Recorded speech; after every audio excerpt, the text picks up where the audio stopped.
បាទជារៀបសួរបងប្អូនទាំងអស់គ្នាឥឡូវយើងមកធ្វើការរៀបចំណាដាក់ផ្សាំកូនចេកអំបូងទឿណាអំបូងហ្នឹងវាដើមបានន័យថាវាដើមត្រឹមតែកម្ពស់ប្រហែលជាខ្ទង់3ម៉ែត្រទេណាតង់ស្លឹកណាយើងគិតតង់ស្លឹកហ្នឹងអំបូងទឿអញ្ចឹងវាមិនជាខ្ពស់ទេណាបើអំបូងធម្មតាវាកម្ពស់4ទៅ5ម៉ែត្រណាចឹងអានេះដែលជាខ្ទង់បើសិនជាយើងគិតត្រឹមកវាគឺយើងចូល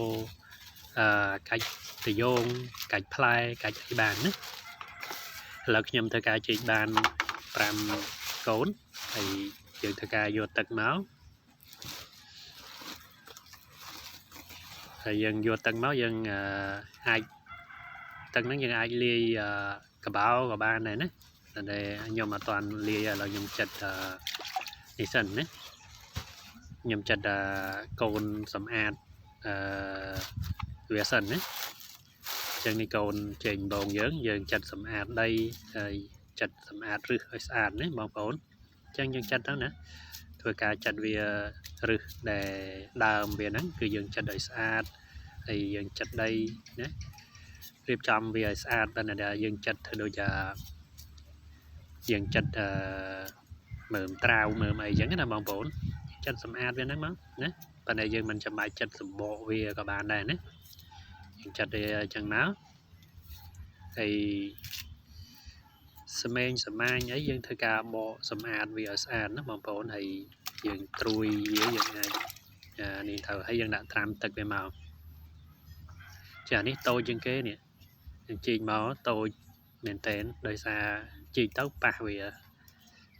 ទៅក៏ខ្ញុំធ្វើការជីកវាយួរមកតែម្ដងទៅហើយ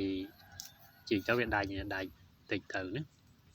អញ្ចឹងយើងព្យាយាមសាកផ្សាំវាណាតើវាអាចដោះបានល្អដូចគេអត់ណា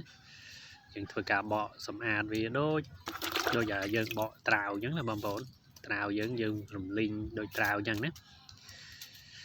ចាត់វាទៅអានេះវារៀងជីកទៅវារៀងឆែបរៀងធំបន្តិចអញ្ចឹងយើងធ្វើការចាត់សម្អាតវាណាស្មែងណាឬដីណាហើយយើងធ្វើការលាងឲ្យស្អាតបន្ទាប់ពីធ្វើការលាងសម្អាតស្អាតរួចហើយណាយើងនឹងធ្វើការដាក់អញ្ចឹងយើងដាក់សម្អាតលាងវាធ្វើការចាត់មួយទៀតណាវាមាន5កូនចេកយើងចាត់សម្អាតវាមកហើយយើងធ្វើការបដោះវាថាមួយណាដែលកម្លាំងដោះស្អាតជាងយើងតាមដានទស្សនាបន្តទៀតណាបងប្អូនអញ្ចឹងយើងធ្វើការរៀបចំវាអញ្ចឹងមកណាតែទៅយើងបេះសម្អាតដូចយើងសឹងតែចង់ដូចបកតពាំងណាបងប្អូនហ្នឹងហើយយើងចាត់វាទៀតណាចាត់សម្អាតវាមកចឹងងាយទៅណាបងប្អូនហើយយើងមានចេកយើងអាចផ្សាំវាអញ្ចឹងហើយយើងយកទៅធ្វើការដាក់ដាំវាមានឫសណាយើងជីកដាំទៅវាឆាប់រស់បើយើងយកទៅដាំមិនទាន់បានផ្សាំវាដាក់ចូលថង់អាហ្នឹងវាអាចរលួយអាចខូចណាព្រោះវាជាកូនចេកដែលនៅតូចហើយយើងពិបាកក្នុងការដើរស្រោចទឹកតាមគល់វាមួយណាបើយើងផ្សាំចេះគឺយើងដាក់មួយកណ្ដុំយើងស្រោចវាតែម្ដងណាចឹងយើងធ្វើការលាងសម្អាតវាដូចយើងលាងនេះចឹងណាលាងសម្អាតវាស្អាតមកស្មែងណាផុកដីហ្នឹងយើងលាងសម្អាតវាមកណាយើងលាងឲ្យស្អាតណាហើយបន្ទាប់ពីលាងសម្អាតរួចហើយយើងអាចធ្វើការដាក់កំបោរណាលាបកំបោរក៏បានឬក៏យើងដាក់ទឹកនឹងកំបោរហ្នឹងយើងត្រាំតែជាខ្ទង់5នាទីទៅណាដើម្បីឲ្យវាសម្លាប់មេរោគណាកំបោរសហ្នឹងជួយសម្លាប់មេរោគណាហើយជួយ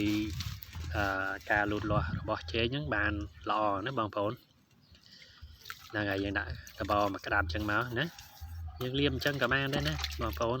ខ្ញុំដាក់ត្រាំលាយចឹងតែម្ដងណាយើងដាក់ត្រាំរយៈពេល5នាទីណា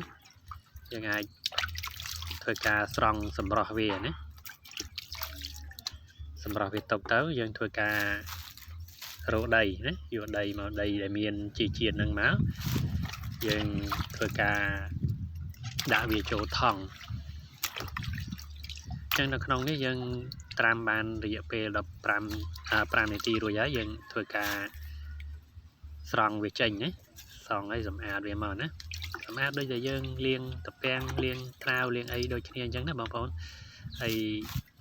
ពេលយើងត្រាំកាបោសគឺដូចសម្រាប់រោគណាសម្រាប់ប្រភេទក្រាស៊ីណាយើងអាចផ្សះណាមុខរបួសរបស់កូនចេកនឹងបានណាបងប្អូនអានេះតូចជាងគេអញ្ចឹងយើងចាប់ផ្ដើមធ្វើការដាក់ដីមករៀបចំដាក់ដីណាដីហ្នឹងយើងអាចលាយជាផេះអង្កាមតិចតួចណាជាមួយនឹងអាចថាជីកំប៉ុស្តរបស់យើងហើយដីណាហើយយើងដាក់ចូលដូចយើងផ្សាំកូនឈើផ្សេងដូចគ្នាណាបងប្អូនអានឹងយើងធ្វើការរៀបចំវាអញ្ចឹងមកដើម្បីឲ្យវាដុះលូតលាស់ល្អណាហើយយើងធ្វើការស្រោចទឹកវាមួយថ្ងៃ2 ដងណាបងប្អូនមួយថ្ងៃយើងស្រោច2 ដងទៅណាមួយថ្ងៃស្រោច2 ដងមួយថ្ងៃស្រោច2 ដងវានឹងធ្វើការលូតលាស់បានល្អអញ្ចឹងងាយណាក្នុងការយកទៅដាំដុះនៅក្នុងចំការរបស់យើងណាយើងថាជាការលំបាកតាមពិតទៅมันលំបាកដោយយើងទៅជីកកូនដែលធំហើយយកមកធ្វើការដាក់ដាំគឺយើងពិបាកក្នុងការលីវាធ្ងន់ណាច្រើនណាពិបាកដឹកជញ្ជូនណាអានេះយើងផ្សាំទៅវាចាប់ផ្ដើមលាស់ត្រួយ 3-4 មកមានចេញរឹសណាចេញរឹសល្អរាងខៀវបន្តិចយើងអាចធ្វើការយកទៅដាក់ដាំនៅលើថ្នាលដីបានណាហើយងាយស្រួលណាដាក់ទៅដឹងតែរស់ស្រេចតែម្ដងណាมันពិបាកដូចយើងដាំជីកយកទៅដាំហើយដើមវាធំវាធ្ងន់ពិបាកក្នុងការដឹកណាតូចចឹងងាយស្រួលណាដាក់រទេះទៅរយណា